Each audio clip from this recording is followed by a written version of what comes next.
বাংলাদেশের প্রবাসীদের নাকি নিয়ে কিছু কথা বলার ইচ্ছে হয়েছে। সেটা হচ্ছে যে বাংলাদেশের প্রবাসীরা, বিশেষ করে বাংলাদেশি প্রবাসীরা বাইরে অনেক প্রচুর পরিমাণ কষ্ট করে অন্য অন্য দেশের তুলনায়। পাকিস্তান, ইন্ডিয়া, শ্রীলঙ্কা, নেপাল এদের তুলনায় একমাত্র বাংলাদেশি প্রবাসী যারা আছে তারাই বেশি কষ্ট করে, এবং কি বাংলাদেশে তারাই আবার বেশি প্রতারিত হয়, বিশেষ করে বাংলাদেশি লোকদের থেকে, বাংলাদেশি গভর্নমেন্ট থেকেও আমি মনে করি প্রতারিত হয়।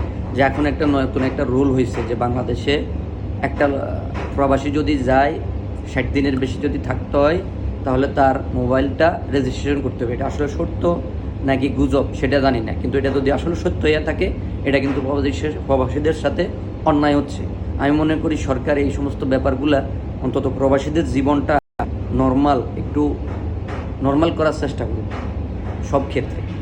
আমরা প্রবাসীরা, বাংলাদেশি প্রবাসীরা প্রতিনিয়ত অনেক কষ্ট করি এবং অনেক প্রতারিত হই সব জায়গায়, যার কারণে আমাদের খুব কষ্ট, অনেক লাঞ্ছনা সইতে হয়, যেগুলো আসলে আমাদের বাংলাদেশ সরকার দেখা উচিত।